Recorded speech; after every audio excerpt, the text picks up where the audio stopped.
I'm Anna. I'm Ben. We're AutoSave. Welcome to our channel. Today's a weird day. It is. Tis. We're watching the finale of Attack on Titan. Okay. I have two notebooks here. Another one was destroyed at one point due to excitement. Brute strength and excitement and adrenaline. Yeah. I'm on a third now for this last special, and I would like to say Attack on Titan has been a very, very significant part of not only my anime that I've watched, but my life. I truthfully feel connected to Attack on Titan in a very emotional way a bit. I think in terms of this channel, AutoSave, it holds a really significant place in my heart. I think that because of Attack on Titan, it helped me discover one of the things that I love to do most on this channel, and that's really analyze and talk about what we've just watched and theorize and talk about what could come. And it is going to feel a little strange putting something like the end to a series like Attack on Titan for me. I can only say that it is one of the best experiences or pieces of fiction that I've ever had the privilege and pleasure of watching. It is connected me with not only you further, but members of my family and your family who we have talked to about the show. Some we introduced to the show, and every person who has ever watched any of our reactions to Attack on Titan, thank you for being, part of that journey. I think that after this is done, we've talked about it through, the years now. We have stayed away from every comment. We've stayed away from any type of spoilers. And after this is done, if we want to revisit Attack on Titan and be able to experience comments and read them through, we'll be able to, because there wouldn't, I assume, be anything more to come after this. And I love this series, love this piece of work. I'm going to second everything he said, because he said stuff that I agree with. Probably too much. I agree. This show has been significantly significant to not only the channel, but to us. I mean, if we actually were to count and add up together all of the hours that we not only spent watching but talking about this show, I think that we would be shocked and surprised by what that number would end up being. And I am a little nervous to be seeing this come to an end, but it also feels, at least narratively, like this is the time for us to see whatever the end will be. Man, this show is the reason we got an air conditioner put in this room. Because of how long we ended up sitting in here for discussions. It would get really hot in here, and we can't have the noise from the AC. Yeah. Narratively, I guess, going into it, if I remember correctly, just landed on the back of what is now Eren. And I believe the only person who jumped out of or who was on the plane who wasn't on the back is Anyan Capone. And I am praying for his safety. And, obviously he got us here, but hopefully he can, continue living after that. I guess in my head, we've talked about this off camera since the last special aired about what we thought could happen here. And I think that since we are aware that this, I believe, is the end of the end, there are only a few different routes I think it could go. Do you have any thoughts in what we might be seeing here? If I were to go off of feeling, obviously all of our many discussions on that topic are pretty far away at this point, since there was a wait time between when we watched and when this is coming out. So if I were to just kind of grab whatever immediate feeling I have, it would be that Eren will not survive whatever we're about to watch. Agreed. So that is where I would go. I don't know how defeating Eren or stopping Eren would come to pass, but I don't feel that he will survive Attack on Titan. I think that the thing that really pushes me to that same opinion is the knowledge that this is the end. If you have to end a story here, you have a few different routes you could go. If you try to stop Eren and not killing him and using your words and try to keep the island of Paradis alive, there's only, I think, so much life you could live having Eren alive without them coming to, enact some type of revenge or collateral. What's the future of this world if he survives? What's the collateral damage? What is the cleanup after the dust settles? If this world is going to continue being a world after whatever happens in this history book end episode, the world is going to continue on if he is defeated. If he's not, there's still going to be people that are alive, the people that he chose to save. What happens? There has to be a future for the people that live past whatever happens here. I believe this was in one of our many talks or car rides about it. I was trying to throw out the idea like, okay, well, there was a sequence on the plane of like, well, why, if Eren can control us, why hasn't he stopped us here? If you do try to kill Eren, I think that if Eren's plan, or maybe part of a plan, was that these people put an end to this catastrophic event, it could put them in a more positive light to every other person who's been a part of the tragedy that is the rumbling. I think that idea would fit, at least with from my experience of viewing the show. Maybe it's what I desire Eren's motivations or reasons to be. Maybe it's what I've taken from whatever evidence I've gotten. But I could see him possibly being the villain on purpose. Yep. Just because it's in my mind and I remembered it. At one point in our watching and discussing of Attack on Titan, when the reveal of Reiner and Bertholdt were on the wall, and them saying, I am the Armored Titan, he's the Colossal. At some point in that discussion, you had said that you loved that scene and wish you could have it printed out and hung up on a wall. A few months back, some awesome person from, I think, Australia, it's been a while, mailed us a framed picture of that scene, and it is above us right now. There's a shelf here, and it's displayed front and center. And I think that is a great example to show what this show is meant to us, or meant to us. Yeah.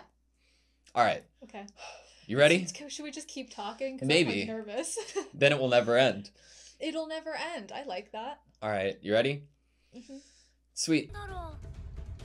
Hope. That's what it is.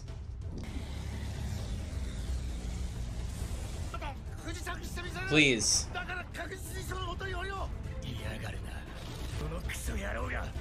You need to do it. You made a promise. Oh. That sound design. Oh. The spinal column is so great for the gear.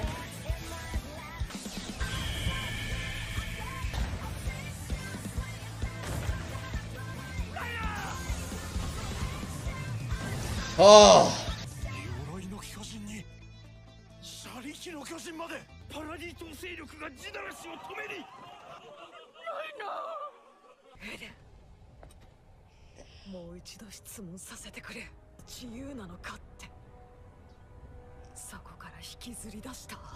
In what way are you? Oh.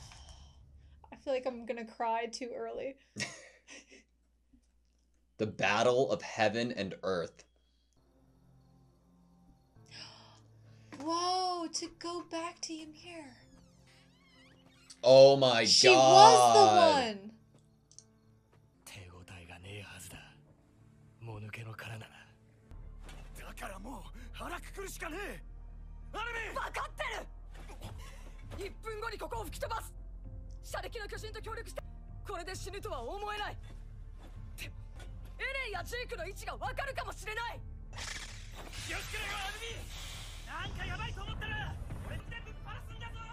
Go full blast. I love the Ignore us. score. Oh, look.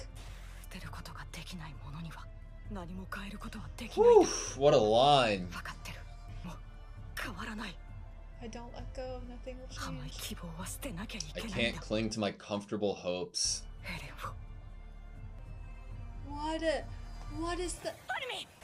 What? What the fuck?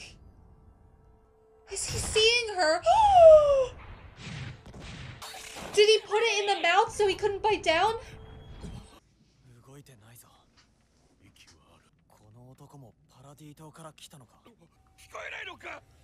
She's coming. Oh, that looked like Ymir. Almost looked like Fredo, too. Bone. There's so many of them. Gosh. They're all like reminiscent, but still so different. He's probably being held in a way that he can't transform.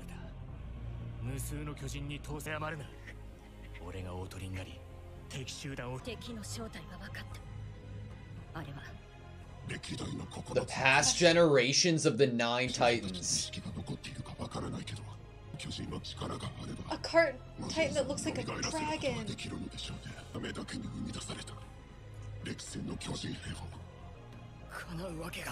What do you do?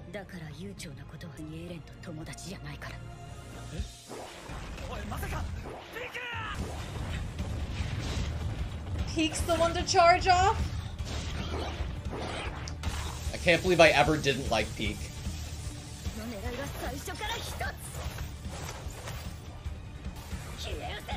It's not gonna be there. Oh! Like a trident. Oh. Of course it looks like the Warhammer too.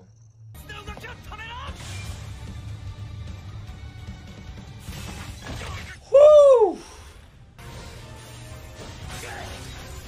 How the fuck is Levi moving?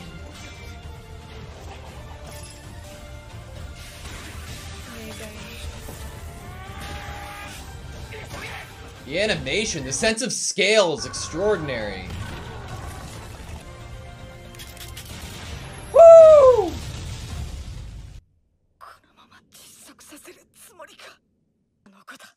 It's Ymir.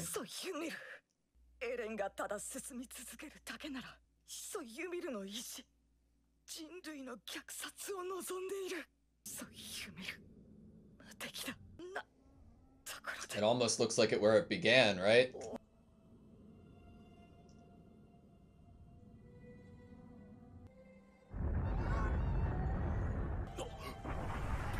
No! They don't want to be doing this.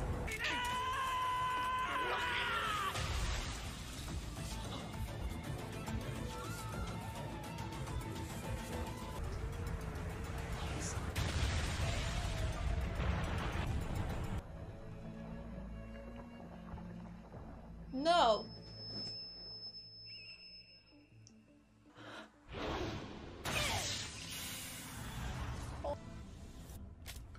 Oh no, his gear!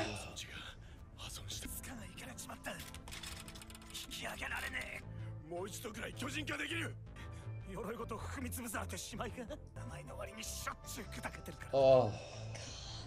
Look at this shot! Doesn't think they can win, but at least keep going.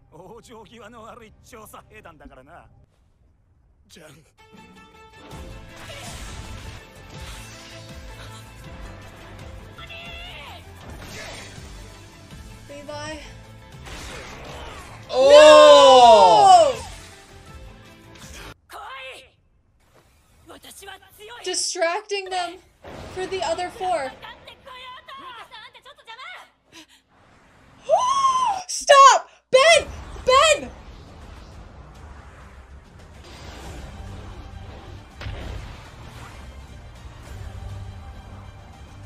Look at that. Oh my god.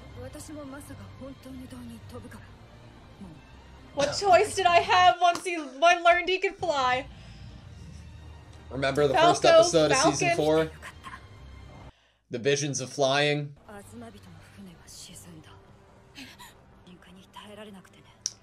Oh. So she, like, risked the ship to see if he could fly. That ability.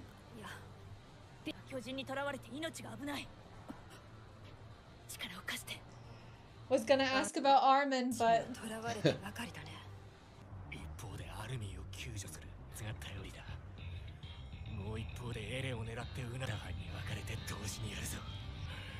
We no longer have the luxury of worrying about Eren. We've Never had it to begin with.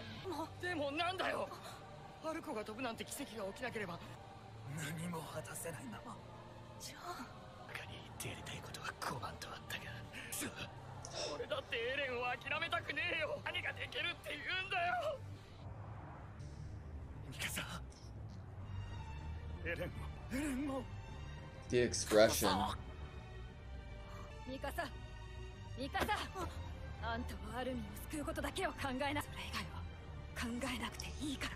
Oh. The handle of his that worked.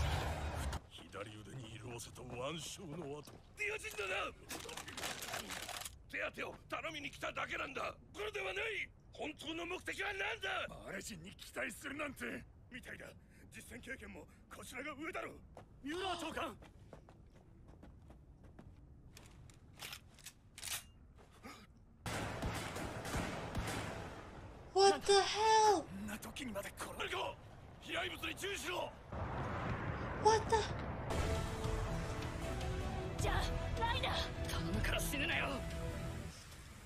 I love seeing Jean and Reiner team up.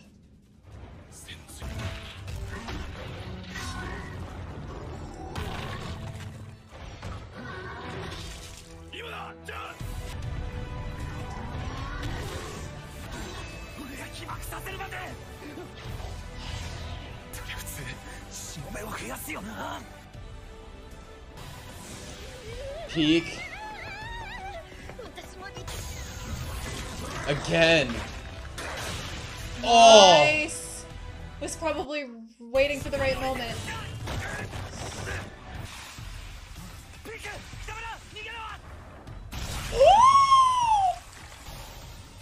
Holy shit. Again? The endurance! The endurance! Holy shit, Peak!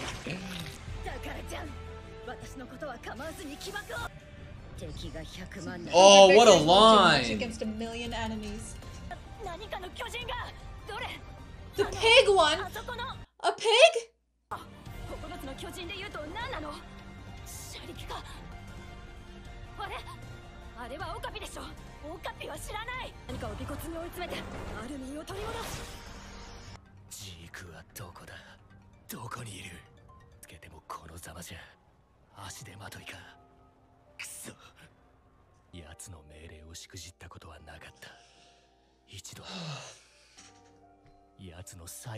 Why is his final order?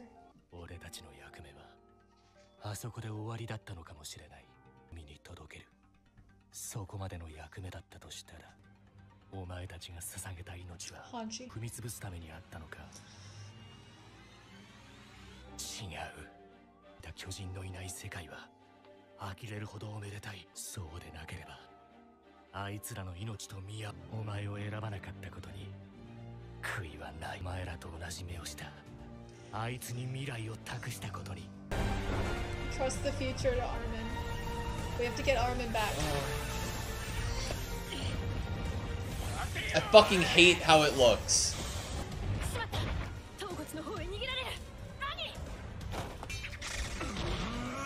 Oh shit! Slingshot!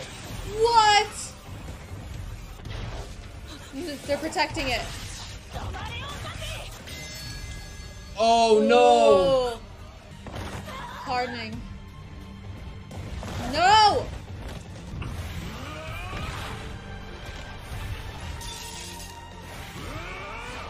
Oh! Look at that shot! Oh my god! Oh my god.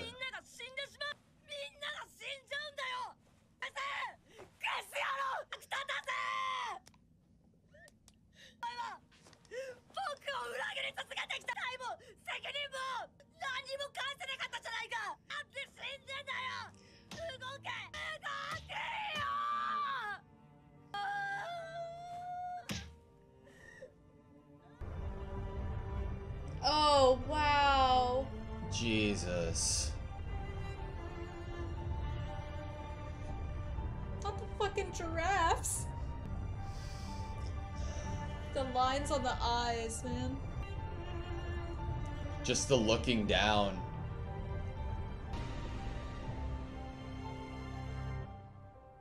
Jesus.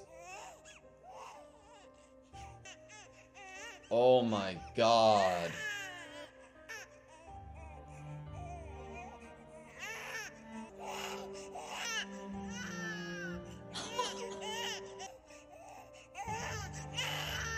It's wrapped in red, like a red scarf. 考えろ。脳に酸素が回らない状態で考えることができる。ここは夢でも幻でももう世界でもない。ここは道。ここは It's where you're all connected. 現実だ。人の口の中にいるはずなのに、なぜみんなの状況がわかる。みんな道を通じてつながっているから、何かここでできるかもしれない。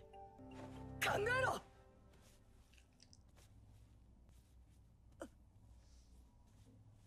こんにちは、ジェイクさん。こんにちは、エレンの友達。君もユミルに食われたか。 Like Ymir. Oh. しか存在しなかった頃、うぞうむぞうの何かが生じてはあるものが生き残った。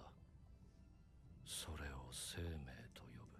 結果的に生命が残った理由は、増えるために生命は姿形を変えてゆき、環境に適応し、今日の我々より多く、より広く、生きる目的とは増えることだ。砂も石ころも水も増えようとはしない。生命は今日も増えようと必死だ。いや、種の絶滅は増える目的に反する恐怖という罰則があり、 Holy shit. より巨大な不死身の体を生み出して死さえ存在しない世界へと彼女は逃れた。ここにとどまり、フリッツ王に従い続けた理由、それがエレンには理解できて、俺にはできなかった。だからユミルはエレンについた。多くの人々を恐怖から救えるから。じゃダメなんだ。生きているということは Jesus. ということだろ。案外こと切れる前はホッとするのかもな。ただ増えるためだけに踊らされる日々を終えて、で自由になったって。3人でかけっこ。 Oh my god, what a transition. いきなり駆け出して、ミカサはあえてエレンの牛枯れ葉がたくさん舞った。僕はなぜかこう思った。で3人でかけっこをするためにそう思った。この何でもない Oh. すごく大切な気がして。それはこれは砂に埋まって、そう。 What would be significant to remind them of something is what they're seeing. 何でもないですけど、すごく大切な It's an もの。 incredibly Holy precious thing. shit. 取ってまた投げる。キャッチボールをしているだけでよかったよ。 That might have been one of my favorite sequences of this entire series. Oh! We're really struggling. This is when Armin's gonna come into play, right? It's like he's woken up. They've all woken up. Their wills. I love how it's just like a darker shade to show that it's different. Fuck yeah, he did. And oh my god, Gabby! Levi, like, holding her down. I know, what? The same fucking sniper, I think, too. Nice! Caught him. アルミごめんみんなでももう大丈夫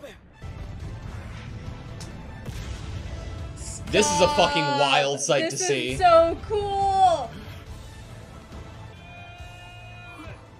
Zeke!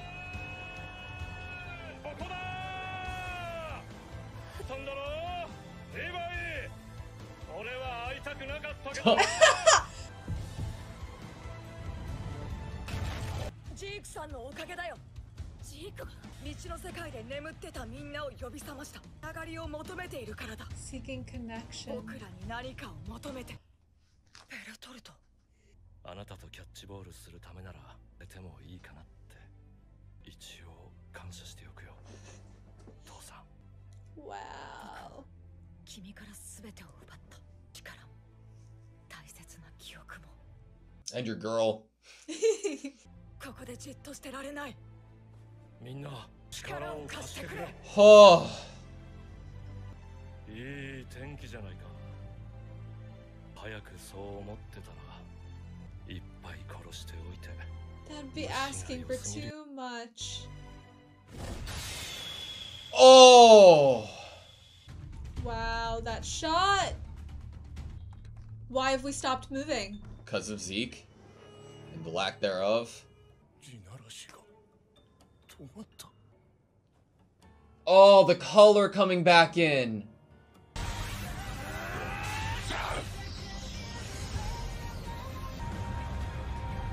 Is he turning?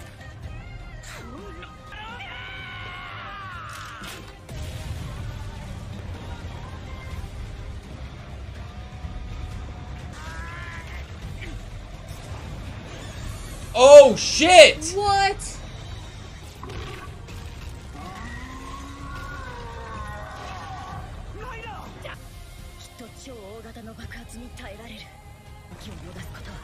Trample. To trample on Reiner's Oh, but if Reiner resolve. doesn't make it here. Oh my god, the framing.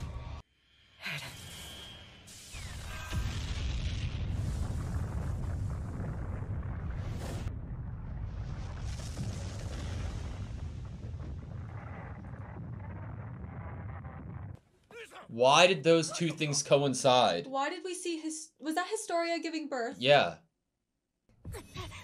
力に目覚めたアッカーマンは突発性の頭痛を起こすことがないことだって見るに耐えないミカサ嫌いだったそんなことが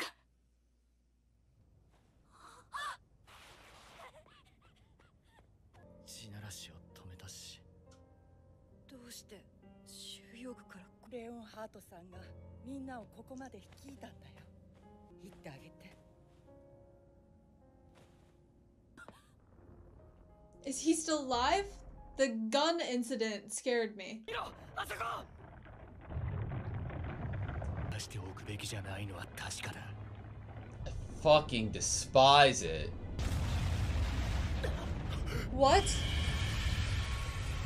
やっぱりなお前があれで死ぬとは思ってねえから It's Aaron. でもどうすりゃいいんだあの爆発に耐えたやつをどうやって殺す狙エレンだ分かっただろう Mikasa might have an answer to this. The headache, come on. 悪夢は終わらね It has to be Mikasa. The scarf resembling cutting off a head. It has to be Mikasa. Like a gas? What were the shots? He scared the shit out of me. What is this gas? Okay, emptied gun into the air. I don't like the gas either. 巨人が死んだ匂いじゃねえラガコ村と同じやり方なん It's じゃ gonna turn all of them. Holy sh... All their families that they just ア hugged. ッカーマンと巨人の力を持つ者は例外だんまりだよ。早くしろ。 Sean and Connie. Gabby! Gabby! Sean, Connie, and Gabby! Oh my god. これが俺たちの調査兵団の最後ってやつだからな。死体を焼いた夜のこと。もうなんだぞ。俺たちが人類を救う羽目になったのは。こんなバカなことがあるのかよ。What in the fuck? What is happening? Is Reiner's mom one of them? 地獄が好きなんだな、エレン。最後までとことん付き合ってやるよ。 That kind of looked like Sean for a second. Sean and Connie. Fuck.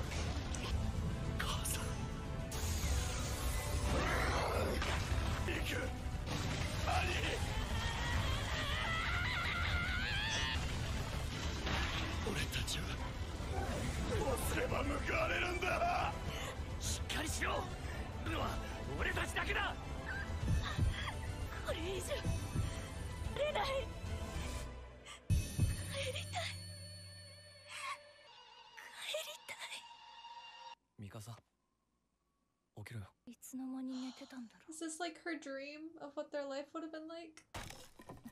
ほど疲れてたんだろう。今日はもう何もしないでゆっくりしてよぜ。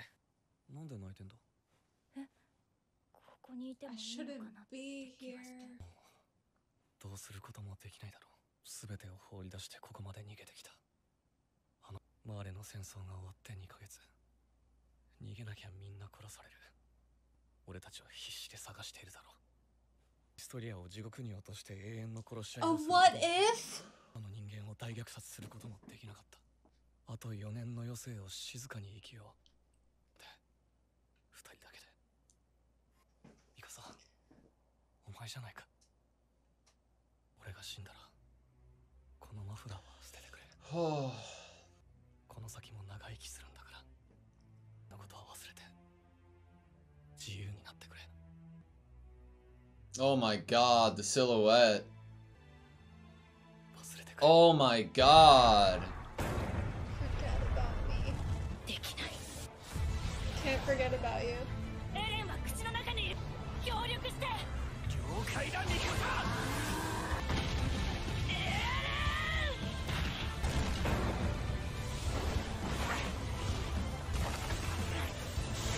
Oh.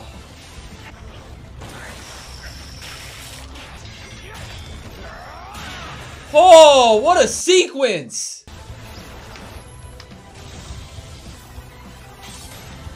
Into the mouth, through the teeth! That resembled Levi's shot.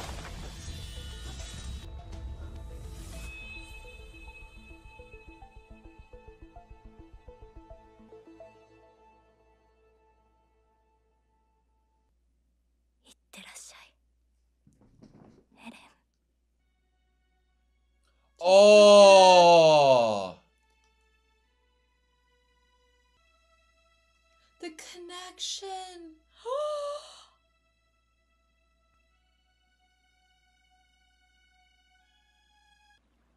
進撃の巨人の力で見た未来のためだってことは分かる。どうしても僕をボコボコにしなきゃいけなかった理由って何？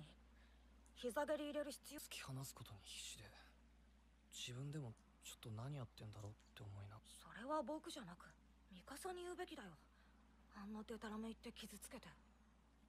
全ては突き放した僕らを、エレンを討ち取り人類を滅亡から救った。お前たちは生き残った人類全ての恩人になるだろう。あくまでありながらパラディ島に背き人道を貫いたとも敬意を表される存在になるはずだ。壁外人類の報復からパラディ島を守れっていうの？僕たちが英雄になれるわけないだろ。もう君の思い通りに英雄を演じるつもりはない。 They don't intend to play the hero. 俺たちが行きたかったところだ。歩きながら話そう。始祖ユミルの話を。これが炎の The places we wanted to go, like in the God. book. That fucking book. どこまで話したっけ？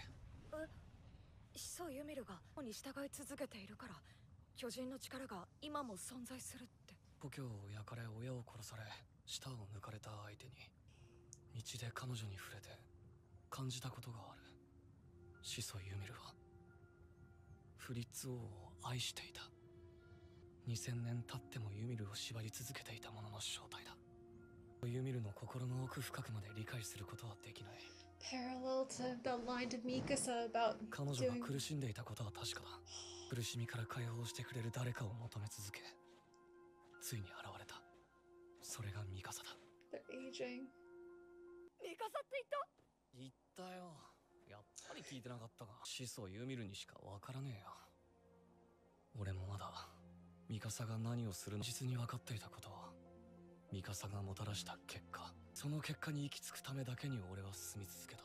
そしてパラディ島で殺し合いをさせて俺の大切な仲間を生き残れるかどうかもわからないまま、俺は頭がめちゃくちゃになる。始祖の力がもたらす影響には同時に存在する。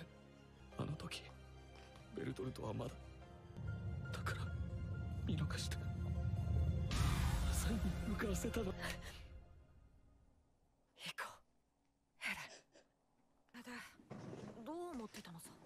ミカサのことだよ。エレンのことを忘れ誰かと幸せに生きていけると思う？わかんねえ。わかんねえじゃないだろ。僕は許した覚えはないぞ。無限にしたことはどう思ってるんだ。ずっとエレンだけを見てきたミカサにベロで済まされると思っているのか。こんな女泣かせのことは忘れて幸せになるべきだね。いい人見つけてあっさりくっつく気もするな。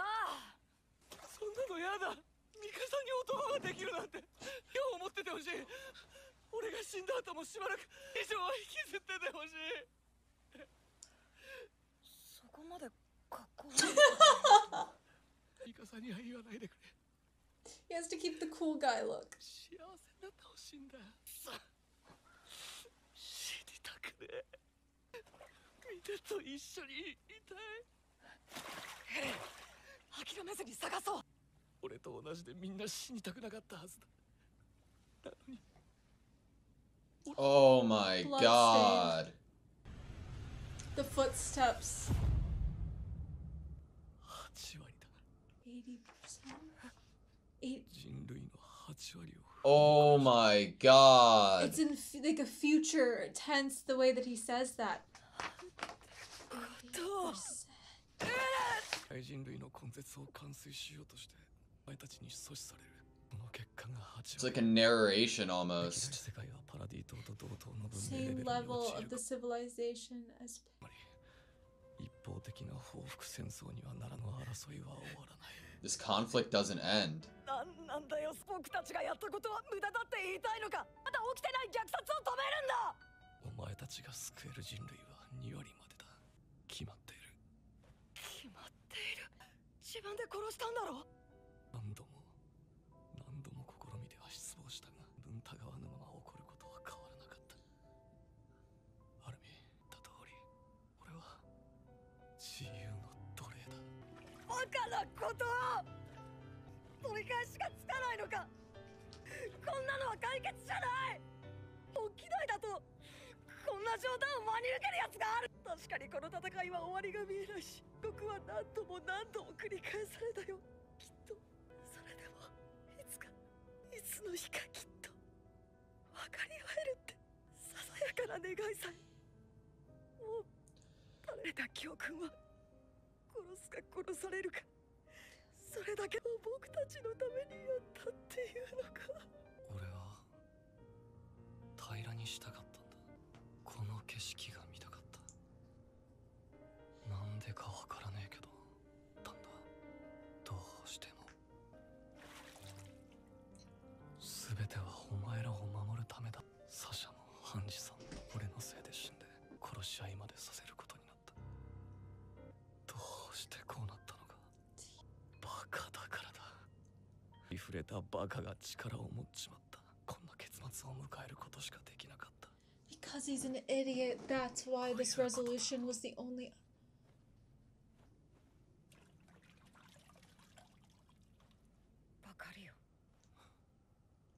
の世から人を消し去ってしまいたいと思った僕にもある。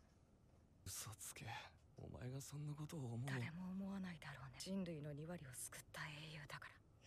でもその世界の本を見せてたのは僕だ。自由な世界をエレンに想像させたのは The shell. それはやっと気づいてくれたのか。足元にあったのにいつも遠くばかり見てるから。ありがとうエレン。僕に壁の向こう側を、この景色を見せてくれて。これは僕たちがやったことだ。だからはずっと一緒だね。どこで？あればだけど地獄で人類を殺した罪を受けて苦し We're む gonna suffer together.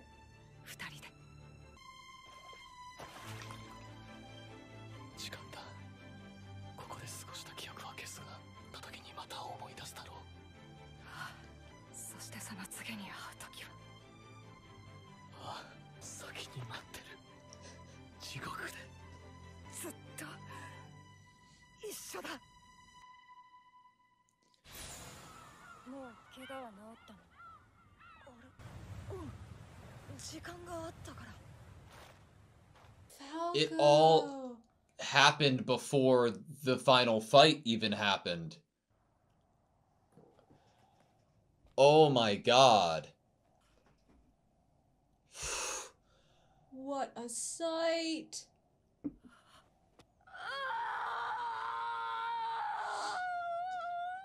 戻ったんでしょう。エレンが私たちに会いに来ていた時の。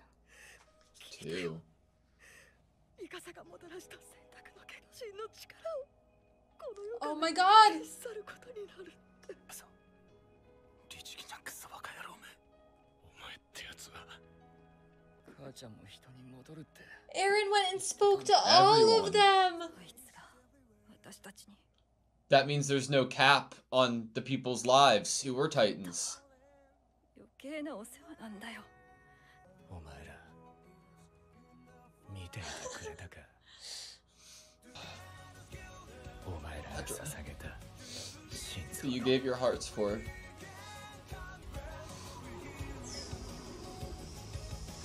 That was cool. サーシャ。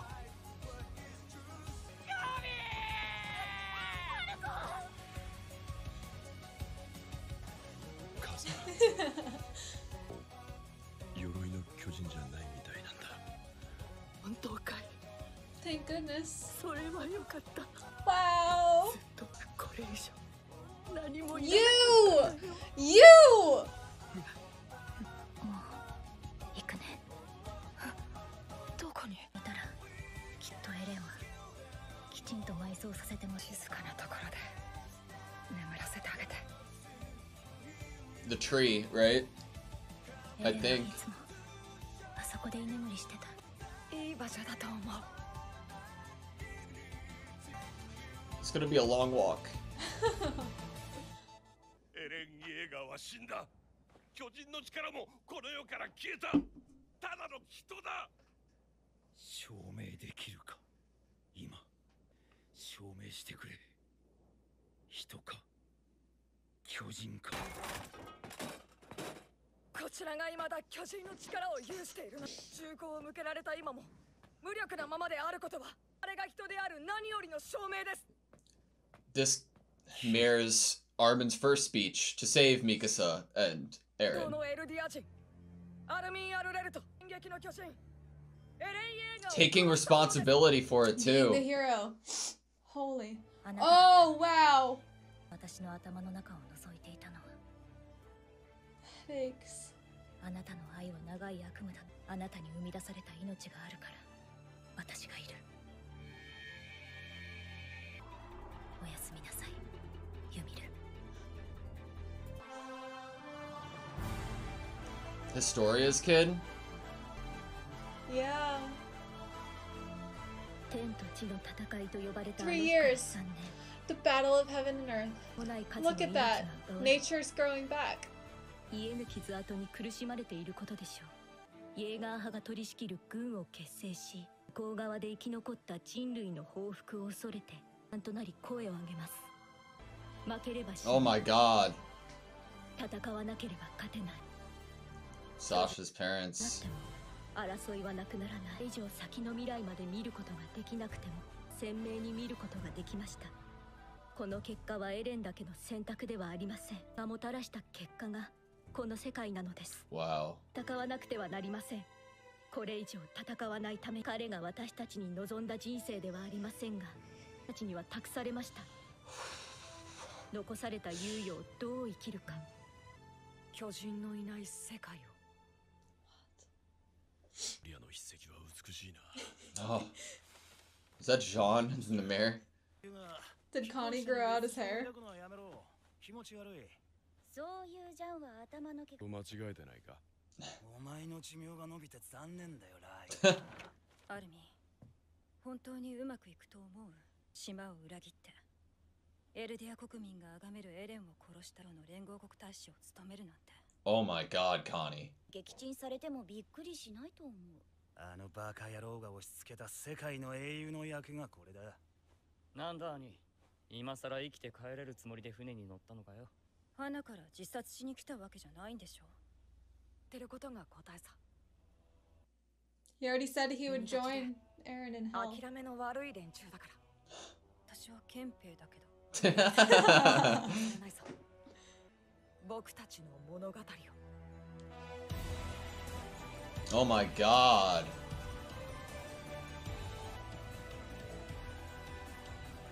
Wow. 僕たちが見てきた物語。 Jean looks so fucking cool. そのすべてを話そう。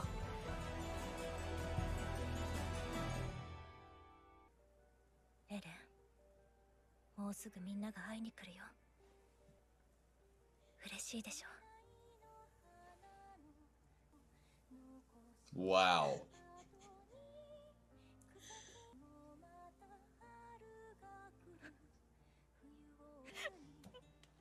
The lighting on her. またあなたに会いたい。 Taking away the scarf? Could be that like push to do it, that reminder, right? マフラーを巻いてくれてありがとう。 Them Oh, showing up. seasons changing. Wow.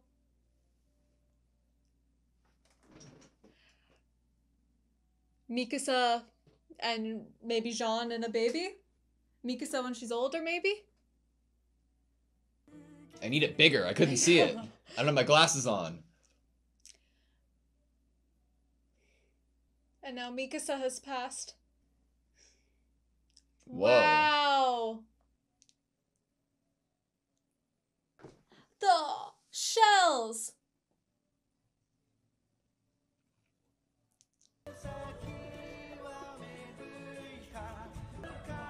And a scarf.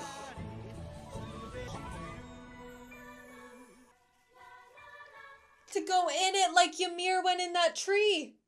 Okay, that was the end of Attack on Titan. Yep. The actual end. Yeah.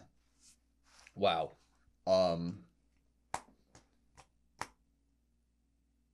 I feel a lot of things. That is fair. I also feel a lot of different things. I I'm- feel tired. Like emotionally. I'm left conflicted because I'm sad that it's over. And I'm upset that it's over. But that's just a story, right? That's missing what it gave you and knowing that you won't be given it again. I think another possible conflicting emotion of possible like sadness is this idea that there was no perfect ideal world that could be born from any of the options, that this ideal path that each character was trying in their own way to achieve with differences in opinion, war wasn't going to stop, and the human nature of, are you still going to be killing each other? People are still trying to kill each other, was this line that was said when the Marlians pointed their guns originally at the Eldians again, even though Eren was right there, and even though everyone was fighting in that moment. It perfectly sums up exactly why there wasn't that availability for this story to end in a rainbows and butterflies for everyone in the whole world peace scenario. And that is emotionally conflicting, because I appreciate that they didn't try to end it that way. But it's also like, I want that, but also I'm glad that I didn't get it. So it's conflicting. I, believe it or not, I'm not too conflicted about that. I think that I would be extremely conflicted if they went the other way. I think that I would have felt like, how could you possibly do that? You know, it wouldn't have felt like it made sense. It would have felt like something came in to the story to be a fix-all and to magically fix it.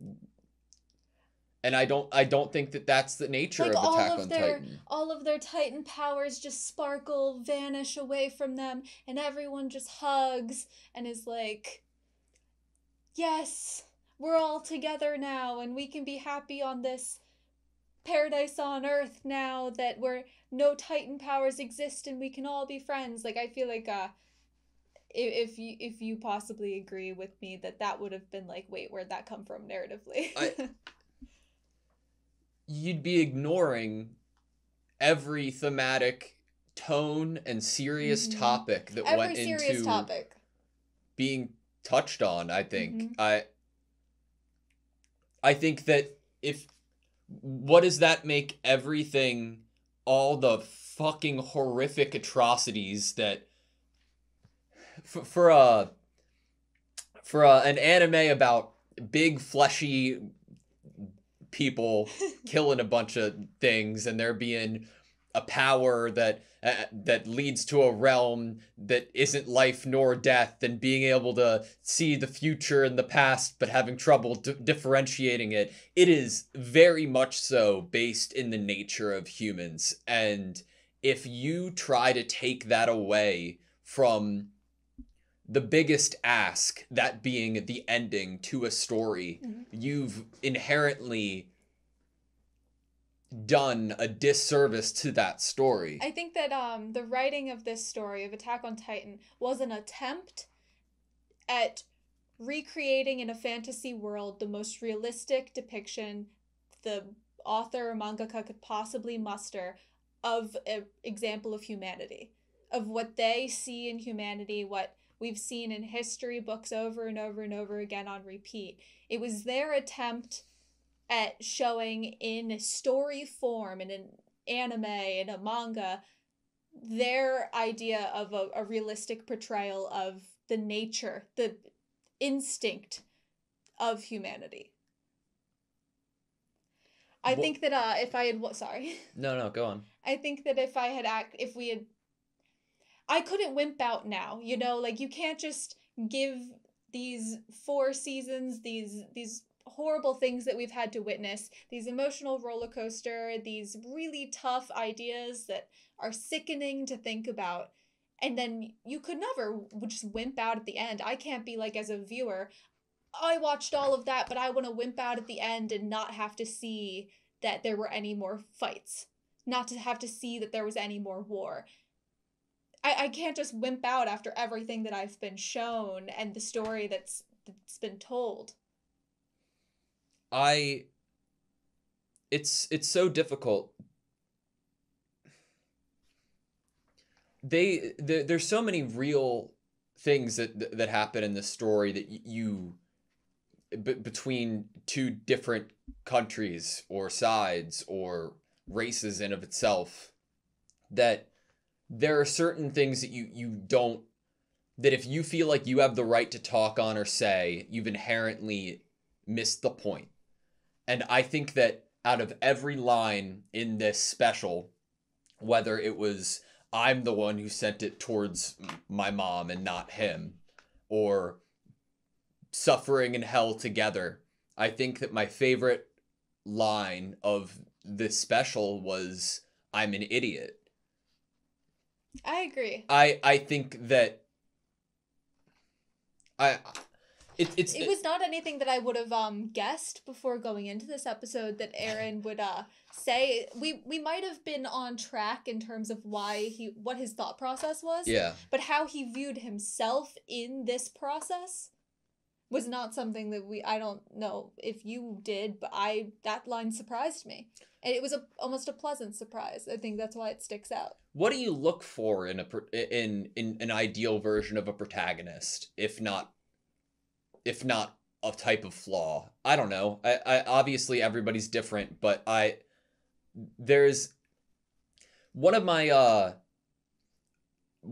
the anime or stories that I am most educated in, even though that's a stupid term for it, but I'm using that to show. I wouldn't say that I am great at understanding Attack on Titan. I wouldn't say that I'm great at understanding or I'm gonna act to know that I can understand an ounce of the complexities that go into not only the story, but what it should and intended to represent.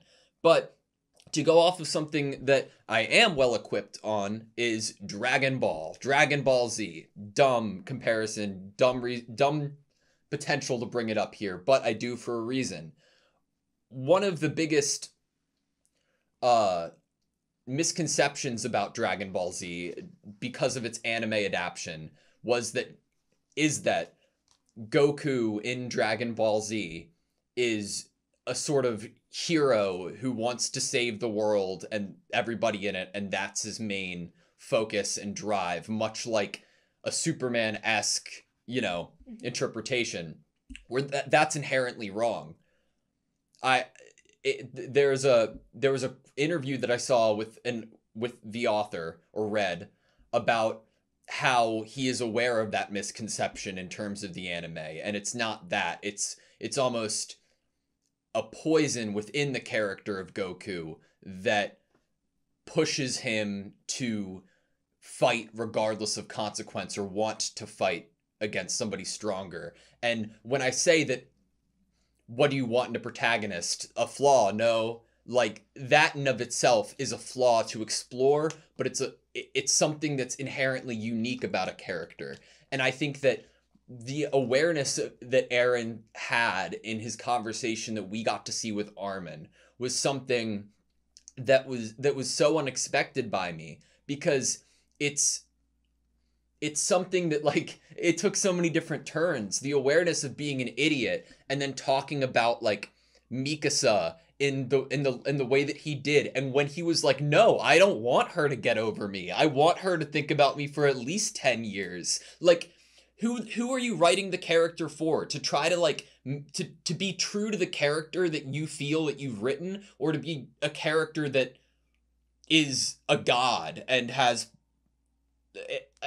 I thought I love Attack on Titan, and I'm glad that we got to watch it. And I'm glad that I got to watch it with you. I think that if I watched this alone, I don't think I would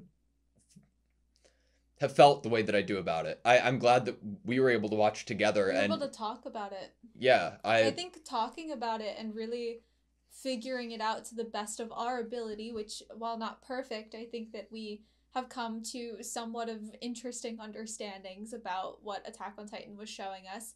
And I think through that, we ended up loving it even more, or getting even more into it, and it meaning more to us. I think that that's one of the most special things about this show, and it's something that I'll be able to experience in new now, because I have your dad, who watches Attack on Titan. Mm-hmm. He hasn't watched the 2 specials yet. My birth father, wildly enough, has watched Attack on Titan.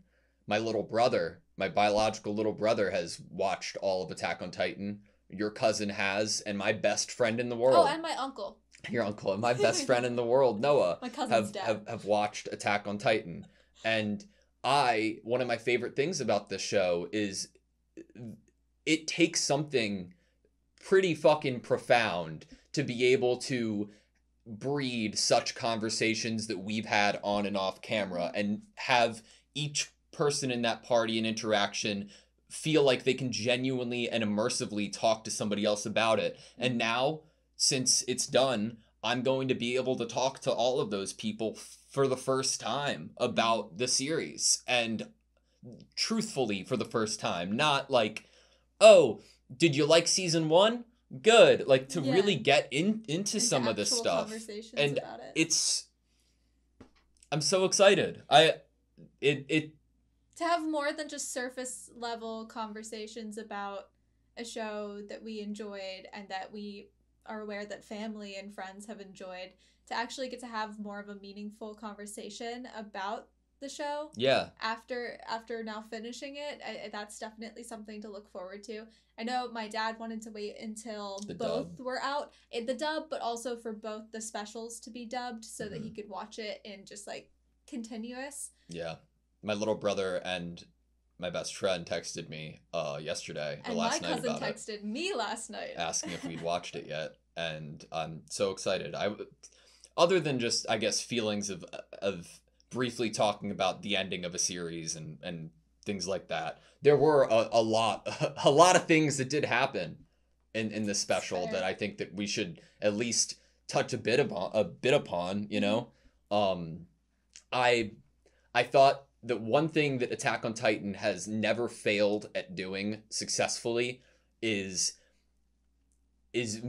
following space in a setting of a fight or an action sequence. I think that there were so many different moments that I can think of this episode, but starting off with the setting of a fight, having it be on Aaron's spine, having the villains be who they were, but for the means of ODM gear, I thought that it was like a playground. I think you inherently have to have good animation and good knowledge of the scene that you're working in and be creative with it.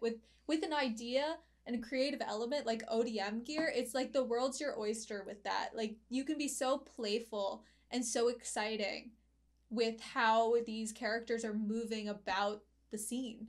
Yeah, I think that the easiest example that I can call upon is the last sequence of Levi and Mikasa. Then Levi shoots off a thunder spear and then Mikasa dives through. I'm trying to pull it up because I think that it would do us a service. Because I think that it's a good example of what I'm talking about, but also it reminded me very much of the alleyway scene a couple seasons ago with Levi in the way that the ODM gear was first shot. So it was before Mikasa got into the mouth. It was like she was literally diving into the mouth. Yeah, here we go. It's like looking at what the situation's happening. Mikasa says, I'm sorry. Mikasa ties the scarf tighter. I can't. I kept being wrong with the scarf the whole time. I was like, taking it off, keeping it on, taking it off, keeping it on. Aaron is in the mouth. Everyone help me get there. I love this sequence so much, man. So she jumps off the back of Falco. Oh, we have the possible entrance with the teeth being a punch, possibly. Yeah, then we get a close-up of Levi. Or is that the thunder spear? Was the thunder spear what cracked the teeth? Okay, so Levi's, oh my god, diving through chunks. I love the camera following him, but it's close what I'm specifically talking about. Right here, this one shot of Levi reminds me so much of the alleyway scene. Like I can't believe it, especially him or Mikasa firing forward the ODM gear. It's extraordinary. Look at this. Oh yeah, the thunder, it's what goes and creates the hole for her in the teeth. This entire the ODM gear firing like that is so similar. But the entire time, you know exactly where you are. And sure, the one shot definitely helps a shit ton. But throughout this entire special, there were so many instances of ODM gear moving throughout the spinal column and under it especially, and going in and out. And it's like, how are they able to do such a good job at making me feel like I'm flying through the air with them? And not that you're gonna get lost in the scene. Exactly. Like, where are we exactly? You're really following them. You are swinging with ODM gear with them. they've always done a great job with it, and this, in the little playground that was, they nailed it. I again, one of my other favorite moments of this episode, it's a big change of pace, but the selective coloring out of the survivor holding the baby, and then the survivor being lost, but you keep the red on the blanket of the baby. Blanket, yeah. It's absolutely gorgeous. Did you 20%? 20% left? Yeah, that's just a wild number. Yeah. Wild percentage. One scene that let's talk about our favorites. Do you have any favorite moments standing out? So one of the main things I wanted to talk about, or just at least bring up, was our feel. I know this is towards the end, so I'm kind of wary to bring it up. We can have another video another day to really actually do it justice, but I honestly, other than that, I think I'd rather just rewatch, even if it's on the channel, you know, rewatch and be able to like see everything fall into place, notice more things, talk about them more as a big picture. But one of my I don't know if I'm going to say this is one of my favorite moments, but it's something I want to talk about because we, or at least I, leading up to this episode, both in just more private conversations not on camera, and probably on camera because I know myself and I probably said it, I was nervous about a romantic situation with Mikasa being the catalyst of the end of the show and the end of Eren, and the either stopping him through not killing him or stopping him through killing him. I was very wary of Mikasa bringing that about and what they were going to do there, because I wasn't sure how I would feel over that when, yes, Mikasa the whole time, ever since season 1, we knew Mikasa had a crush on Eren more than a crush loved Eren. And while I knew that, I also had an inkling that maybe, possibly, Eren had something back. And then we got that scene in season 4 where he's like, I hate you. And I was like, yeah, right. Like, why are you being so mean right now? Armin was like, why are you being so mean right now? And I just wasn't sure if romance and a kiss and love was something that would feel meant to be here.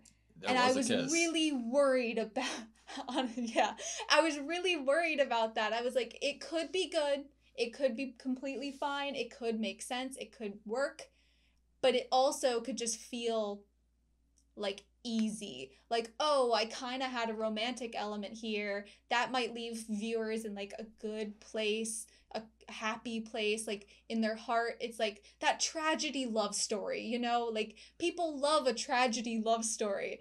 Is that too easy of a direction to go in than to maybe write something else? Is it too like right there and you're just picking it? So I was really wary. I love that she kissed his decapitated head. Yeah. I love that she kissed his... I don't think I would ever say that sentence. But I love that he didn't live and that she kissed his decapitated head. She decapitated. That was one of... that. I cannot believe that. I'm questioning if that happened because I can't believe that it happened. Okay, so not only do I love how they did it, I think what made it make more sense to me or feel better to me is that this was not necessarily for Eren. Mikasa being here and there being a romantic element at all here was for Ymir. It was not all for Eren. These two characters love each other. Tragedy, romantic story that they can't be together forever. Mikasa and connection was central to giving peace to Ymir, and therefore, hopefully, peace to all Eldians, all of Ymir's offspring. And for it to have more of a tie into the actual narrative, and be important to a character other than Eren and Mikasa themselves, the humans in this scenario, makes it make more sense to me, makes it feel like it wasn't necessarily the easy choice to jump onto a romantic train to end the story. And I really appreciate it because now I realize there was things I could have latched onto earlier in the series for Ymir's sake of trying to understand what she wanted. Yeah. What were her motives truly? And I think that now it makes a lot of those moments make a lot more sense to me. And obviously, I'm not the smartest person ever, so me not figuring out exactly what Ymir's motives were is perfectly fine and perfectly normal. But in terms of maybe rewatchability of this whole thing as a series, it'll be really nice to be able to like look at those Ymir notes again. I think it would hit different with the confirmation we got. I agree. I still can't believe the kiss. And then she walked away holding his decapitated head, and she's gonna go bury it. Like, if that's not love being shown to me on screen, I don't know what love is, because that was like perfect. Was that Jean at the end? You had said it. I don't have my glasses, so I can't there's see. no confirmation. It is not clear. It is not clear. The hair color looks like a light brown, dark, dirty blonde. But there's honestly, who else would it really be other than some random guy? I don't know if I could imagine. I mean, in Historia's sake, it was a random guy, right? Well, not random to Historia. I mean, yes, random because she just was like, you, yes, but like she knew him. Yeah, and this in the future, I'm not saying it isn't John. I don't know who it is. I have no idea. But like narratively, I can't even see the hair only color. character other than a random person that we were never introduced to, it would Jean. be Jean. Agreed. And it would make a lot more sense that both Jean and Mikasa would come together to this grave to introduce Eren to their child. You know what I'm saying? Like, that would make some sense to me, that that character as a husband would remember and always remember that their wife had a first love that they probably might have wished they'd end up with. Oh, I don't know if anyone's seen Orange, but if you've seen Orange, it kind of reminds me of that a little bit. I was gonna see if I had a quote in my notes. It's been a while since I've looked at these, though. There was. I just read Marco, and I just went, "Oh, Marco!" There was a great line that Jean had, I believe, in season 1, directly to Eren, talking about like him being the person to kill Eren if, like, I'll kill you myself type beat. And that, connecting with that is Jean, like, that's wild. So another thing to bring up in the Mikasa conversation is that another thing I appreciate for this ending, and for obviously romantic element, Mikasa being the one to do the strike, the actual cutting off of the head, is that Armin got equal attention. And I think that was vitally important for the story, for an ending, for it to feel good for the viewers. I think that Armin getting an equal amount of time is exactly what needed to happen there. He needed, yes, everyone else got visited by Eren, all of the other friends, but Mikasa and Armin were the best friends. Yeah. Both of them are who Eren did this for. He romantically loved Mikasa, but his friendship soulmate was Armin. These were the two loves of his life. These were his best friends. He wanted everything for both of them. He wanted to exist in a world where he could have both of them at all times. Like, that was the life that he wanted, was to run through the streets with the two of them. And so to actually be given lengthy pieces of content of both of them basically getting to say goodbye to him is exactly what I needed as a viewer. And if it had just been Mikasa and then just the, and then the kiss, and Armin didn't get that special attention of getting to talk to Eren. Yeah. He wanted to ask one last question to Eren. He didn't necessarily phrase it and get to ask it, but he got an answer. And he got a conversation with Eren, which he wanted. Also, like, not saying that it happened exactly how I'm phrasing it, because I'm a big dumb idiot a lot of the times, but the scene at the end when Armin is walking up to talk to everybody and kind of clear the air, it so perfectly reminded me of when Armin's tasked with the, with the impossible objective at convincing the militia not to kill them all right when Eren like is out of his first Titan form for the first time, when you see the flower on the ground. There was a really nice progression through this episode with Armin. If we were going to go and like talk about it, there's Armin getting, you know, basically taken out of the game by this, I know one of the characters called it pig looking, but Okapi? Yeah. I don't know what that is. Gets taken out, you know, and swallowed basically. That we get Armin crying over his own body, being so angry with his body. Like, why can't you ever make me proud? Why do you always disappoint me? These responsibilities that he's feeling. And we got all of this right after we get Levi saying he does not regret saving Armin over Erwin. Yeah. He does not regret that. And we get Armin almost crying over this responsibility that he has felt and we've watched him feel for a while now. And then we get further on in the episode after he is able to speak to Bertholdt, and I think that being able to connect with Bertholdt and in the paths and hold that leaf, I think healed him and regenerated his will. So that scene was fucking phenomenal to me. That was one of my standouts. Armin in the paths, the switching between the leaf and the baseball were absolutely phenomenal. I was like, because it's something for everybody, right? It's completely like individualistic and unique for each person. What that is for each person. I loved it. That was just one of those, like, I personally think that if I was reading a manga seeing that, I think it works better in anime. Not that it doesn't work great in manga, but just like the editing of it back and forth, you can control the timing a little bit better. And I thought that it was phenomenal. Also, Zeke's entire, like, whatever he was saying to Armin, I thought that it was very well thought out.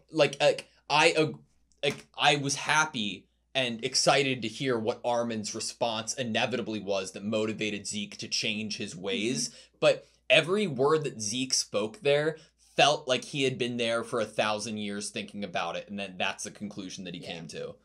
And then once we're in that scene, we have Armin, you know, saying to the viewer, saying to himself, these responsibilities that he feels and that he wishes that he knows they're on him and he wishes he could do justice by them because he wants to.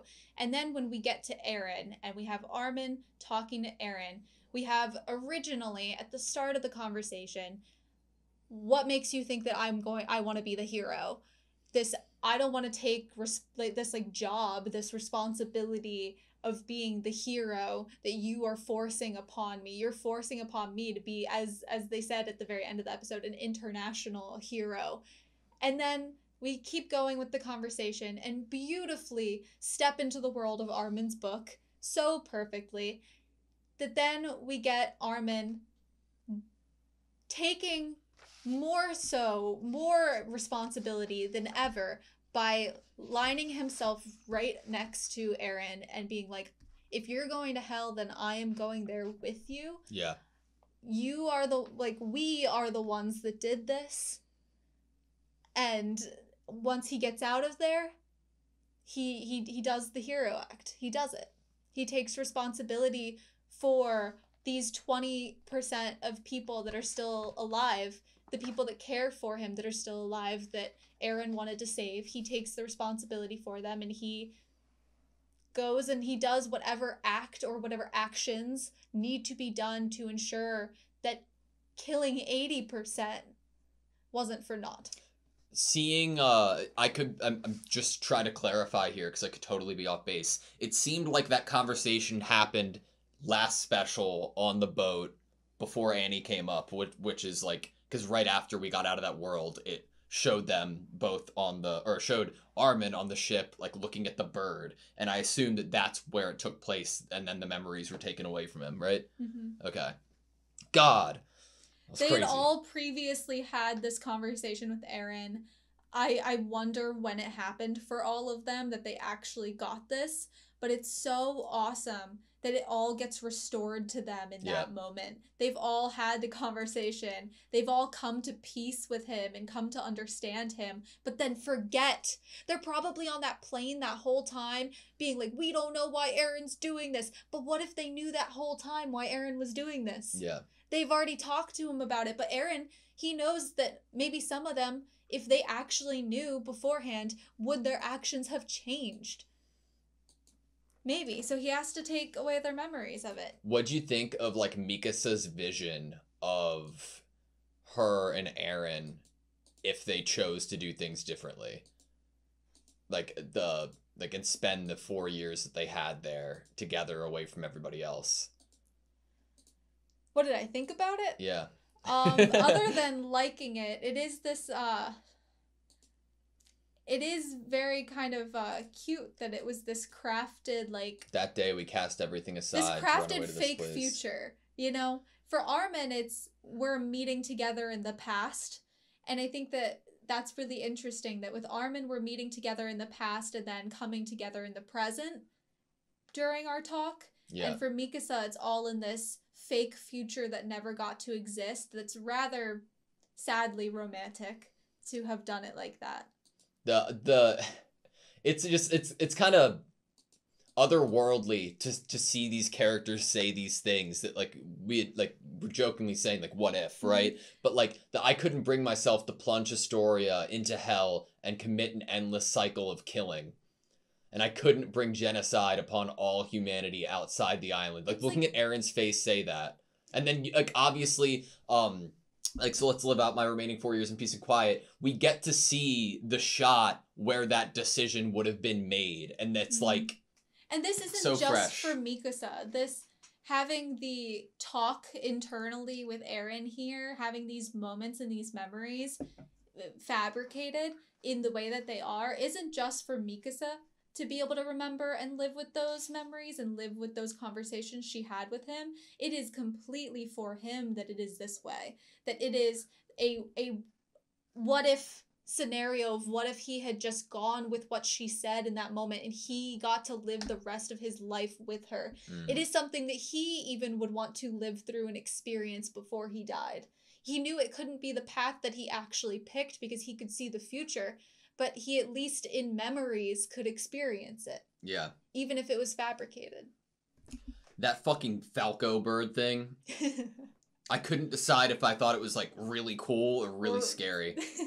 And one of my favorite parts, I think, is that like, you know, when we get to this part in any series, you have to close it out. And sometimes that's a huge change of pace of what you're used to going through the series. One of my favorite things going through Attack on Titan was like learning more lore or like historical events that happened, learning like what these other different kinds of Titans looked like. So being able to see these Titans of generations, even though they weren't colored, was absolutely fascinating to me. And how we could kind of tell which Titan each one of them were, even though they were different slightly. Yeah.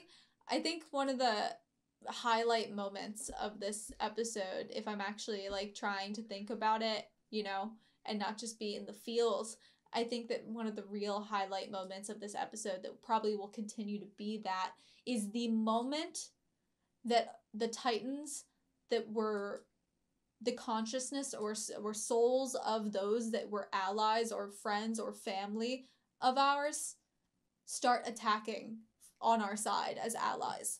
Yeah. That moment was amazing. Mine was like, it was that moment, but it was the peak moment for me when it looked like a shot out of the manga. It was like the composition was extraordinary. All of them were like holding Armin like in one frame. I was trying to find it. It's a little easier to find specific scenes you're talking about in 22 minutes of animation as opposed to you know, an hour and 24 minutes. Okay. Yes, it's like this sheep goat like Titan. I adore it. Look at that. Oh my god, Bert Holt. You could see, oh my god, dude. Xava, Grisha. We couldn't have stopped the rumbling without the help. It looks so fucking cool, dude. And then one of the biggest, like, out of left field moments for me that I was not expecting in the slightest was the second that Armin's like, goodbye, Aaron, and begins to transform, is that we get a shot of Historia right when the explosion happens, you know? Like, giving birth. Mm-hmm. Like, I was like, whoa. I got really confused by the second shot after the giving birth. I was like, wait, is this a jail cell? But no, it's her husband hearing her screams and being like, yeah. Oh my god, I hope she doesn't die in childbirth and the baby's okay. Like, right when it happened, I was like, are they trying to, like, thematically give me the idea of reincarnation? Like, okay. That's what I think we were on the same page in that moment, and I think you might have said something, and I was kind of like, in my head, like, oh yeah, like, are they trying to tell us something here that like Aaron did die in that explosion and is now like the Titan power is being reborn in Historia's baby? That is exactly where my mind went by showing us this image. I was like, if Aaron actually dies here, does that mean the attack Titans pass to, like, you know, because like if they're not eaten, then it goes into another, you know, living back into the paths. Yeah.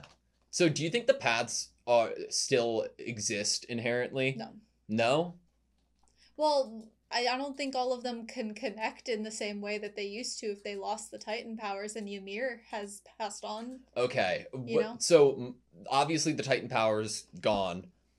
And when that conversation was happening with Armin and Aaron, obviously we know chronologically when that took place. But the idea of like meeting in hell afterwards, like, I guess that is more of like to be taken literally as I don't know where we go after this because it's not going to be the paths, but if I'd assume it'd be hell, we'll meet in hell. Mm-hmm. Gotcha. Yes, definitely. Aaron said he was going to go straight to hell. He did decide he was going to walk through hell. Who do you think has the best glow up?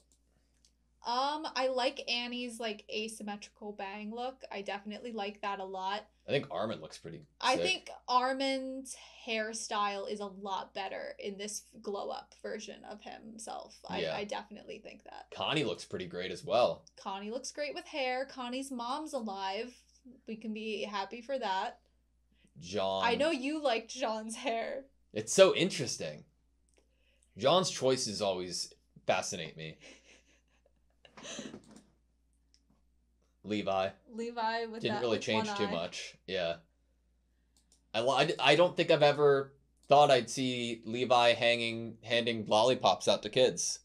No, but I kind of like it if we think about his past. Yeah. God, seeing Aaron get fucking punched was so cathartic. I want to read this part. That day, in that moment, Berthold had to stay alive. Like, I feel like we've in a discussion or something, we've talked about like this. After we learned that Aaron had this power, right? And when the overarching idea of why killing Aaron's mom, what happened? Mm-hmm. Like, oh, don't... With, like, the Grisha scenes with Zeke, that Aaron was there, and he was kind of lurking and being scary. Yeah, and knowing the kids were there, knowing that Berthold and Reiner were there, toward my mom and not him. God. I love that Armin is just like, let's not talk about this. Like, you don't have to talk to me about all of the horrible things that you did right now. Like, that's not what's, like, important right now. You don't need to be having a therapy session right now with me. Yeah. Don't know. Aaron punched in the fucking face. I love how defensive Armin is of Mikasa. Like, that is such a solid friendship right there. Like, that care that he has. Like, he's so protective of her, like, her part and her happiness. I legitimately could not believe what I was seeing when this scene played out. Did you think that you could just say, forget about me, and that'd be that? At the very least, Mikasa should forget about a heartbreaker like you and find happiness. This is just like a real friend conversation. Well, she might just find a good guy sooner than you'd think and hit it off with him. And then hearing, like, the crying of, like, no, that'd kill me. I don't want her to find someone. I want to be her one and only for the rest of my life. It's so too real. And after I die, I want her to pine after me for at least 10. Which I bet she does. I just can't believe it. Like that. I think that might have been the biggest surprise of the episode. Yeah, like in the idea, it's just so fucking hilarious. In this idea of this big coat hanger looking monstrosity that is killing 80% of humanity. He's and then just a boy. You just flashed and fucking punched Eren crying about Mikasa wanting her to love him years after, be hung up on him years after he's gone. What the fuck? But it's like that whole I'm an idiot, right? Like and that's why I love it. I do. I think that like you could argue endlessly about like what character is perfect in terms of like in terms of their world and that person, but I think that it is so much more interesting to discuss why characters did what they did and how it is true to examples we've seen of them earlier in the series. Like here's a good example of that from this episode. We killed Zeke. Levi killed Zeke. That was a great shot. Helped with the mission by talking to a few of the different Titans in the paths and convincing them to be allies here. But Levi was still like, I'ma slaughter you as soon as you realize that you wish you were reborn so you could appreciate the way that the sky looks and catch a ball again. After I killed so many people, that'd be asking for too much, wouldn't it? I love the shot of... And it moved very slow as, like, the head in the distance starts going. Yeah. Just like a ball that someone's gonna catch. And honestly, both brothers were decapitated! By an Ackerman! Yeah. Woo! Do you think that, like... I would love to know the actual, like, thought process behind the writing in terms of the author of this. And, like... Do you think that the idea of placing the scarf around Mikasa's neck was on one question, was that in Eren's mind through the paths when he did it, and 2, was that in the author's mind when he did it?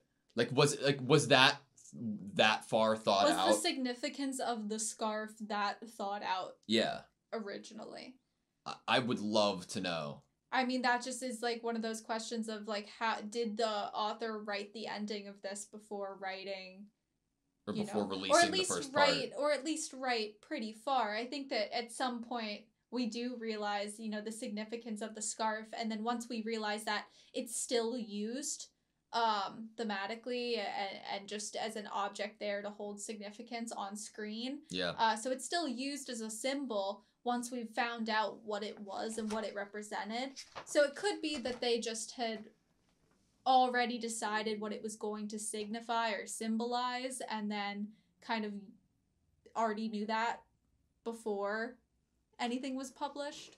Part of me absolutely was horrified but loved Jean, Connie, and Gabby being turned into Titans. It was like... There was no doubt in my mind that they were, like, not surviving. It was like, to me, it was like going back to the beginning, almost. Like, the idea of bringing back fighting these, like, mindless Titans, as opposed to, like... These people that you don't want to kill because they were real people that you knew. Uh-huh. Yes, that same idea. And then specifically Connie, as soon as I, like... It registered for me when everyone disappeared, when everyone got onto Falco and left.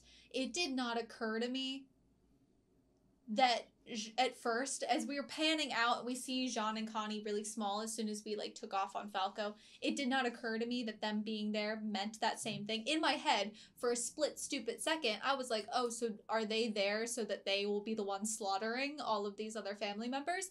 But then I was like, oh... It's because they'll also change. Like, yeah. I don't know why it didn't occur to me.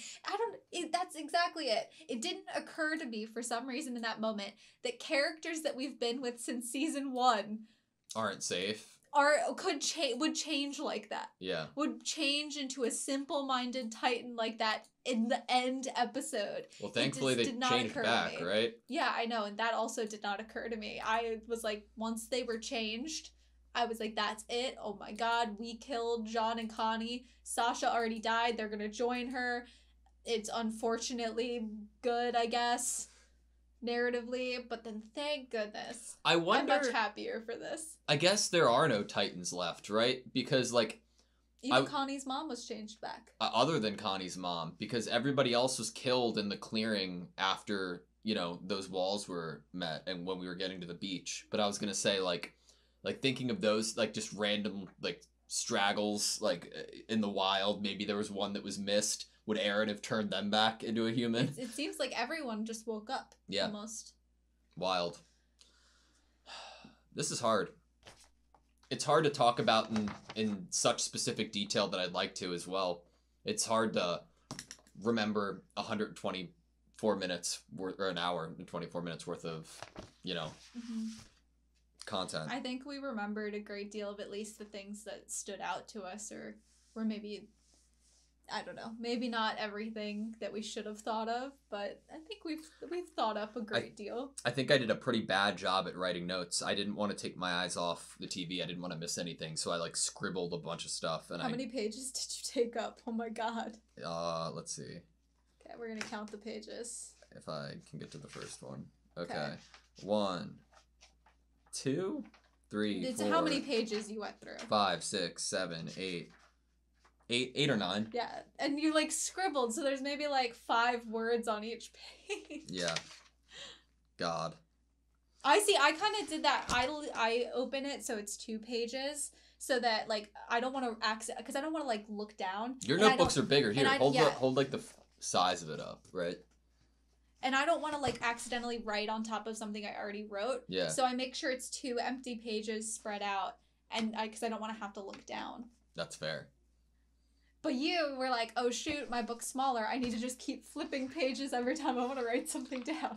It's kind of wild. When I opened up my book that I've had since season 1, episode 1, that took until season 4. This is like 4 seasons of Attack on Titan notes, and this is like the thing that you know how, like, you'll have, like, a diary, like, in theory, people will have diaries that are very sentimental to them and means a lot, and it's like, oh, like, this is a culmination of years of, like, whatever. Like, this is it for me. Out of, like, every show that we've ever reacted to, out of anything that I've ever, like, long-term kept notes in or journals or anything, for some reason, like, my Attack on Titan first 4-season notebook means the absolute world to me. I have Petra, Eldo's, Olvo, and Gunther's kill and assist counts written down from season 1, episode 15. You thought that was gonna mean something, and then they all died. Gunther, dead. Episode 20, 21, after, Petra, what was dead. the episode you wrote down there? 15. 15, and then, yeah, by episode 20, Gunther died. Petra died in 21. Jeez. We got to see a little bit of Hitch. Yeah. That was cool. Hitch being there is a cool thing. I like that. Orangutan. God. I don't want it to be over, you know? This show, obviously, we've already said it, just super significant to us. I think that, like, we figured out a new way to enjoy watching TV with someone in a way that we hadn't really thought was going to play that big of a part or role in our lives or would bring us that much joy. But I think especially through Attack on Titan and with all of the theories that it opened up for us, that being able to talk about and discuss the show has been an incredible experience that we had spent hours doing, hours and hours and hours doing. I mean, one of our, we don't have, like, any friends that we've made through YouTube other than one person that we got connected to through Attack on Titan Film Buff. He helped us, like, for deciding if we should or shouldn't watch something. And then through meeting him. Like, we'll hit each other up every now and then on social media, like in DMs, just being like, you know, just talking, and that's great. Like, Attack on Titan's connected us with each other more and people more. Look at this. Thinking about the baseball and feather moment leaf moment this episode. Season 3, episode 16. Baseball knowledge ? Pitch, because that orangutan Zeke used that, and it's like to have it be such a significant part of his life going forward, and that's a sprinkle that we got so early on. I think that just goes to show what this was. If we're to take a life lesson away from this, oh god, other than just don't be a mean person and try to kill other people, other than that, it is to, on a happier note, what life lesson you can take from this is that the mundane and the simple of everyday life is absolutely beautiful, and to take a look around you, find the little things of joy that are brought to you every single day, whether it's that you love to sip on your coffee in the morning before you have to go to work, or the leaves in the fall when the wind picks them up. You know, all those little things that make you happy that you're witness to it and that you're alive. That's the happy life lesson that Attack on Titan is talking about in this episode. And there's some heavier lessons that are being talked about, but for your everyday happiness and joy, just remember the little things. I think that's nice. This helped me love horses. I was never a big horse guy, and now my boy Shallot with me forever, and we saw giraffes this episode too. Those poor giraffes. I never thought I'd see a giraffe in Attack on Titan. I'm happy that I did. Remember when we saw the dinosaurs? Yeah. What was that about? What the fuck was that about? Walking with the orangutan, and then wasn't there like a fucking whale or something? Yeah, I think there was a whale too. I'm trying to That's an unanswered question. It from my mind and remember exactly what animals were from the animal kingdom were walking with Zeke, but I'm pretty sure there was a dinosaur. Those are the real evil that corrupted Aaron's mind. Dinosaurs. Did we ever get to see that the conversation that Aaron and Historia had on the porch, like to the full thing? I know we saw the scene of it, but it was so interesting to bring Historia back in the way that they did this episode. I like that we know nothing of the future that Aaron told to Historia. I like that the viewer is even kept in the dark about that. Historia has to keep all of that close to her chest, and she needs to use it to inform how she might lead people. And I really like that as a viewer, I am also not privy to the knowledge of what is to come in the future.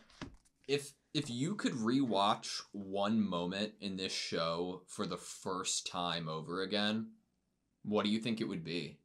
If I did what? If you got to re-experience something, a moment in the show for the first time, and temporarily erase your memory, like Aaron did to so many. You know exactly what moment. Nuh-uh. Yeah, I do. What is it? The scene on the wall.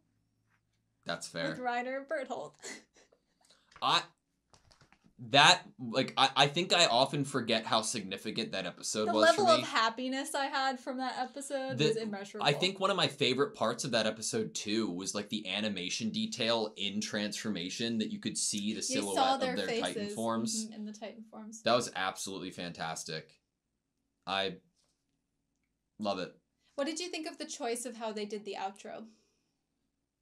Of showing us time passing and the seasons passing, but then the growth and the expansion of the island. I thought it was a very, very great way to convey the actual, I guess, revelation of truth that came from Armin and Aaron's conversation. I did have one problem with it, which was that it was so small. I'm glad that we got to see the credited names. Granted, I could not read most of them due to my lack of understanding Japanese, but I because they deserve to be credited for fucking sure. But even now I'm trying to I need glasses. I have glasses, but I couldn't see it, so I wish I got to appreciate it a little bit more.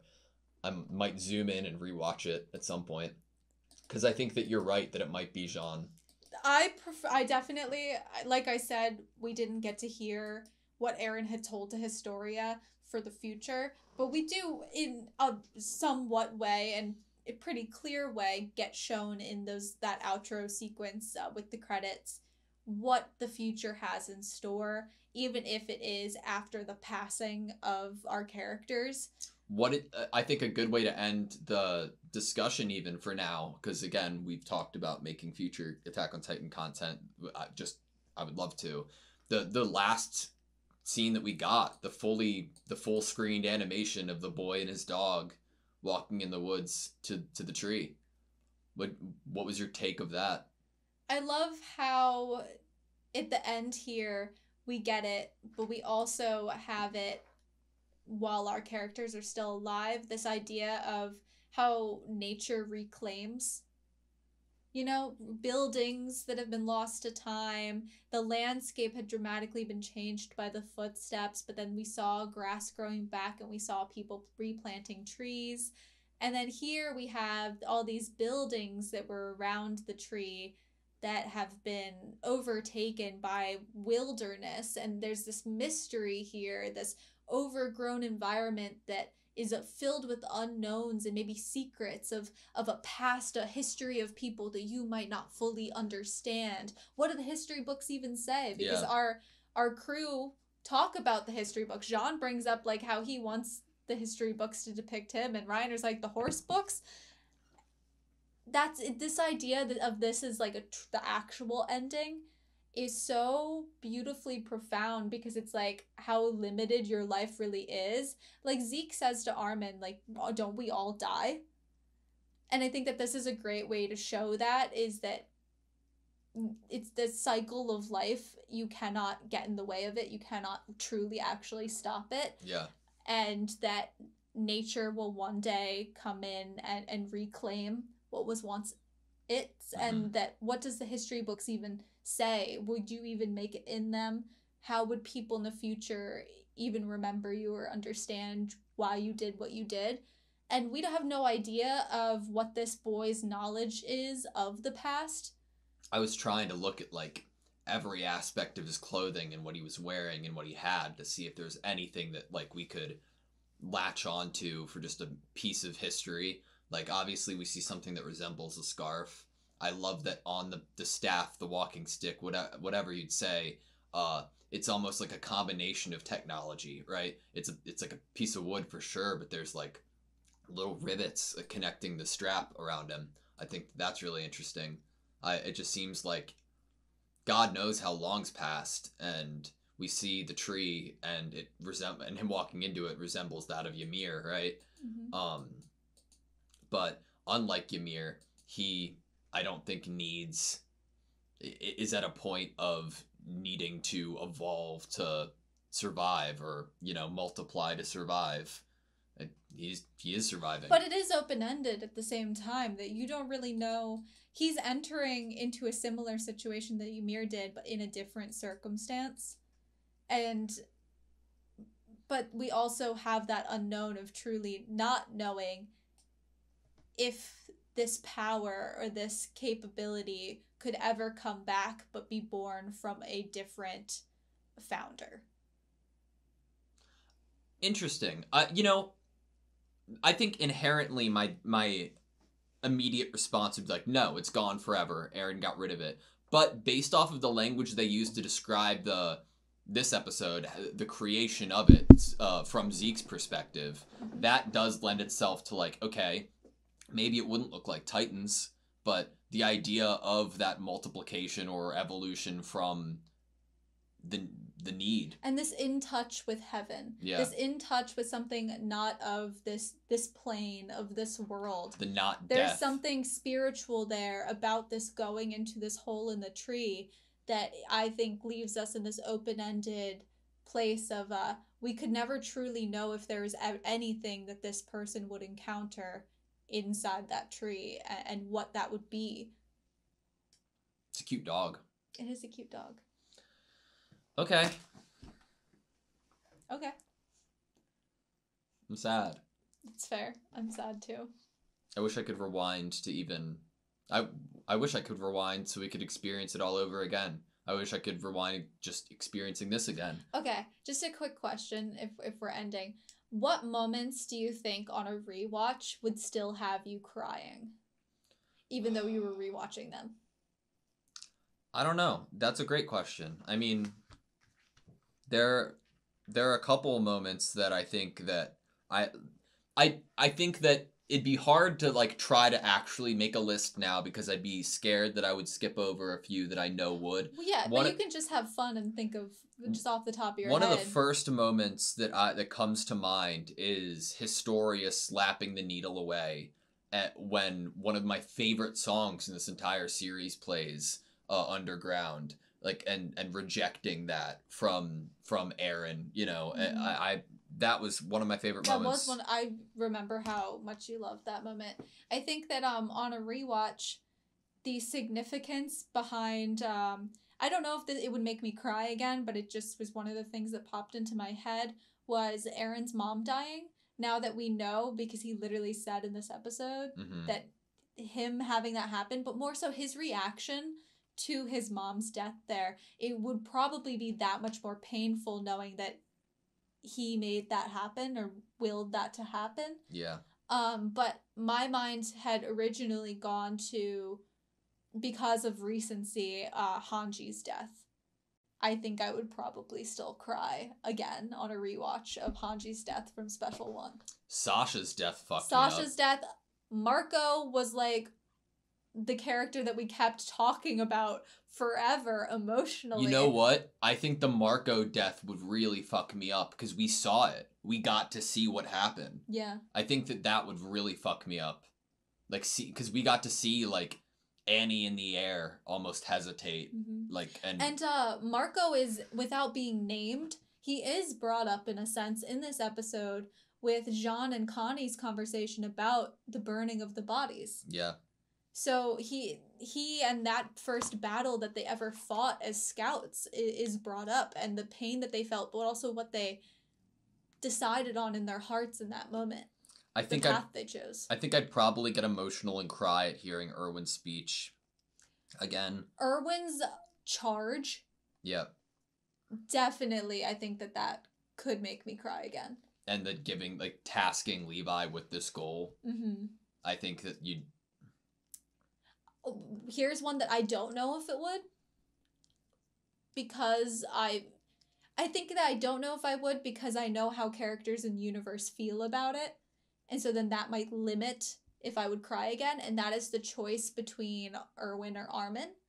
Like a very emotionally charged scene. But now I know that the characters that were close to Erwin do not regret that decision. Mm-hmm. And so that might lessen the emotions felt, at least in terms of crying. But I think in that scene, I would still probably cry over how Eren and Mikasa respond to wanting to save Armin. I think because that's still so profoundly tied to how we end the series and end Eren's life. Yeah.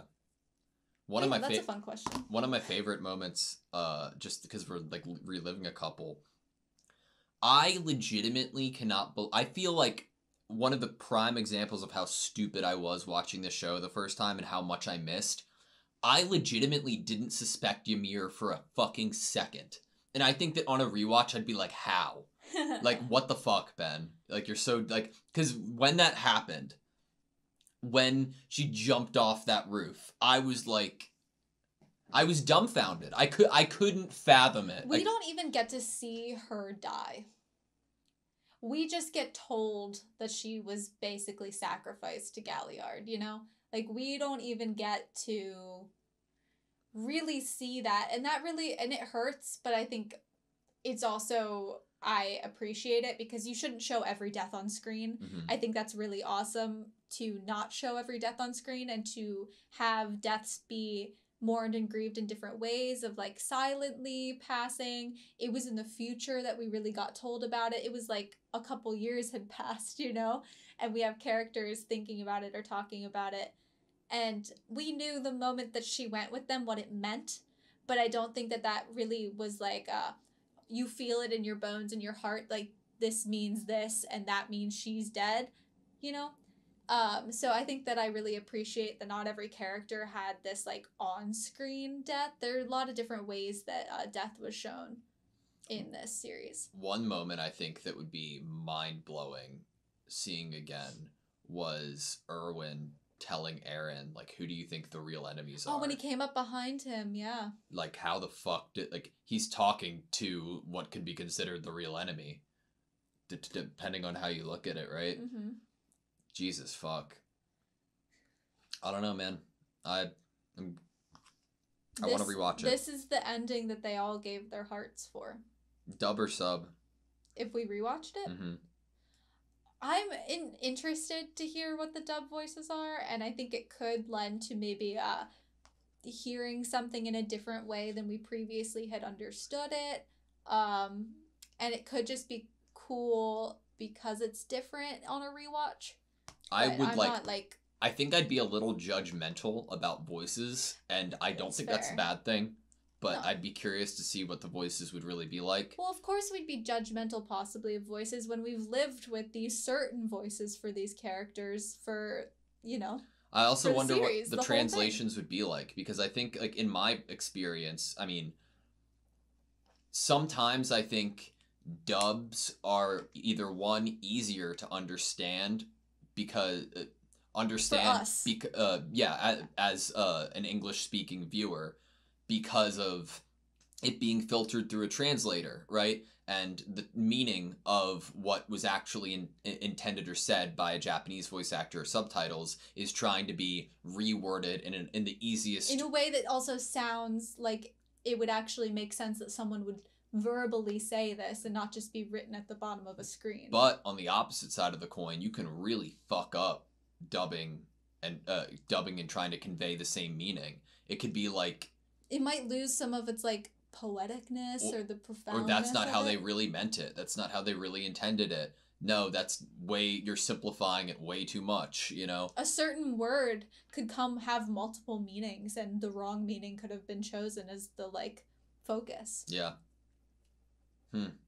But that's a good thing to think about and consider for a rewatch, is how we would do the rewatch. Would we do it dub? Yeah. I don't know. We don't know. You good? Yeah, I think so. I feel like I need a nap. Thank you guys so much for watching Attack on Titan with us. The whole thing. Thank you. If you did. I guess we'll see what the future holds.